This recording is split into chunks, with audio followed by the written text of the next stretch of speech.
Gambhira bridge દુર્ઘટના બાદ Vadodara municipal commissioner દ્વારા વડોદરા શહેરના તમામ બ્રિજની ચકાસણી હાથ ધરવામાં આવી રહી છે. બ્રિજની પેરામીટર્સની ચકાસણી કર્યા બાદ રિપોર્ટ તંત્રને સોંપવામાં આવશે. ગંભીરા બ્રિજની દુર્ઘટના બાદ સરકારના આદેશ મુજબ મ્યુનિસિપલ કમિશનર અરુણ મહેશ બાબુ દ્વારા વડોદરા શહેરમાં આવેલા અલગ અલગ બ્રિજની ચકાસણી હાથ ધરવામાં આવી હતી. બ્રિજના પેરામીટરની ચકાસણી કર્યા બાદ તેનો રિપોર્ટ તંત્રને સોંપવામાં આવશે. ગંભીરા બ્રિજની દુર્ઘટના બાદ તંત્ર એલર્ટ મોડ પર આવ્યું છે. જોકે આ સમગ્ર કવાયતને લઈને જાગૃત અને બુદ્ધિજીવી વર્ગમાં ચર્ચાઓ જાગી છે. આવા બ્રિજની રજૂઆત કે કમ્પ્લેન કરવામાં આવે છે તે સમયે તંત્ર જાગતું નથી અને જ્યારે પણ આવી કોઈ મોટી દુર્ઘટના બને છે ત્યારે જવાબદાર વ્યક્તિઓ પર દોષારોપણની રાજ રમત શરૂ કરી દેવામાં આવે છે.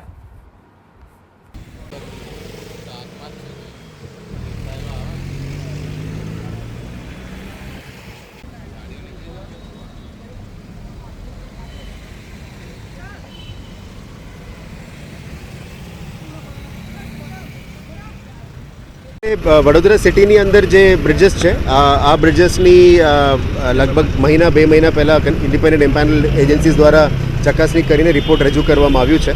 આ રિપોર્ટ આવ્યા પછી અમે પણ વડોદરા સિટીમાં સેજ પણ રિસ્ક લેવા તૈયાર નથી. એટલે તમામ બ્રિજીસની ચકાસણી કરવા માટે ઝોનલ ડીએમસીસ દ્વારા ટીમ ફોર્મ કરીને ચકાસણી કરવા માટે આદેશ આપી છે. ગઈકાલે અમે નીકળ્યા હતા, 1-2 બ્રિજીસ જોયા હતા. આજે પણ ફતેહગંજ બ્રિજ જોઈ રહ્યા છે. એટલે બ્રિજ ડિપાર્ટમેન્ટ અને સિટી એન્જિનિયરના ટીમ અને ડેપ્યુટી મ્યુનિસિપલ કમિશનર્સના ટીમ દ્વારા આવનારા 3 દિવસોમાં તમામ બ્રિજીસની ચકાસણી કરીને રિપોર્ટ રજૂ કરવામાં આવશે ફરીથી. એટલે પહેલાં જે ઇન્ડિપેન્ડન્ટ એજન્સીસે કર્યું એને પણ રીવેરીફાઈ કરવામાં આવશે. અને સાથે સાથે અત્યારે 2 બ્રિજ અમે બંધ કરી દીધું છે, એક જાંબુઆ બ્રિજ અને એક કમાટીબાગ ઝોની બ્રિજ. અને આના ચકાસણી કર્યા પછી પણ કદું જરૂર પડે તો આવનારા દિવસોમાં કડક પગલાં પણ લઈશું. પબ્લિક હિત માટે જે પણ પગલાં લેવા પડે, આવા કડક નિર્ણયો પણ લેવા જો જરૂરત પડે સમજ લઈશું. પણ અત્યારે ચેકિંગનું પ્રોસિજર ચાલી રહ્યા છે.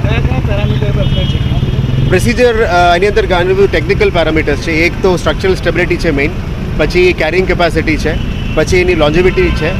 એના સાથે સાથે બ્રિજનું જે મિક્સચર્સ છે જેની અંદર કયા કયા ટેકનિકલ વસ્તુઓ યુઝ કર્યા છે, સ્ટીલ, મેશ, પછી કોન્ક્રીટ, પછી બે રિવેટ્સની વચ્ચે જે ગેપ્સ, એ બધું ચેક કરવામાં આવશે. એટલે ટેકનિકલી ફિટ સર્ટિફાઈ કરતાં પહેલાં જે પણ પેરામીટર્સ ચેક કરવામાં આવશે, તમામ પેરામીટર્સ ટીમ દ્વારા ચેક કરવામાં આવશે.